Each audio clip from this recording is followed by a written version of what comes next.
So ayun na nga guys, nagpunta na kami dito sa Lempuyang Temple. Kita nyo naman ang mga shots. Sobrang Instagrammable. Pero kailangan natin pumila minsan or always dahil alam natin na may gusto pang magpa-picture din sa likod natin. So ayan, GGSS na naman ang mga atin nyo. At saka achieve yung mga photos namin na pwede ng pang memories namin sa Instagram. Diba? Pero bago yan, alam nyo ba na ito yung kinahinatnan namin para ma-achieve yung mga shots na ito?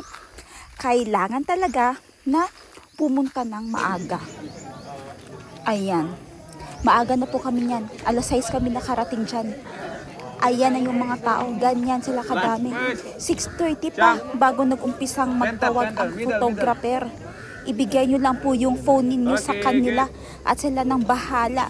Sasabihin na nilang post, next post, next post, next post. Yun na po yung gagawin nila para kayo naman ay post lang ng post. Pag-practicean nyo na habang kayo ay naghihintay na tawagin ng inyong number.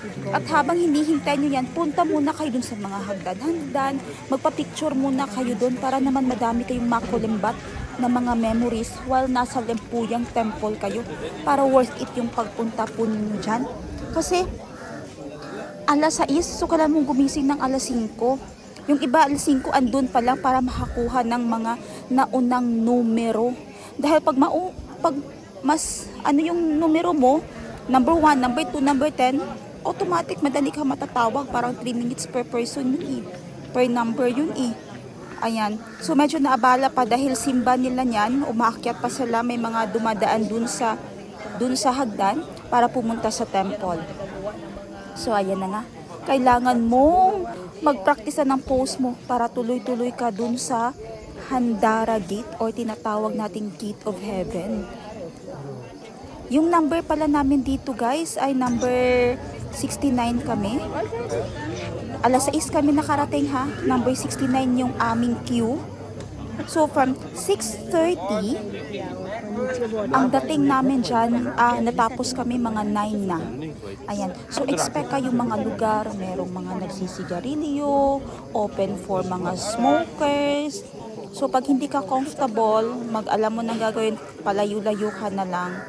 Kasi madidistract ka lang talaga sa amoy ng sigarilyo katulad namin.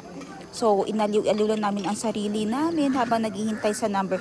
So, yung 6:30 ganyan pa medyo madilim pa sa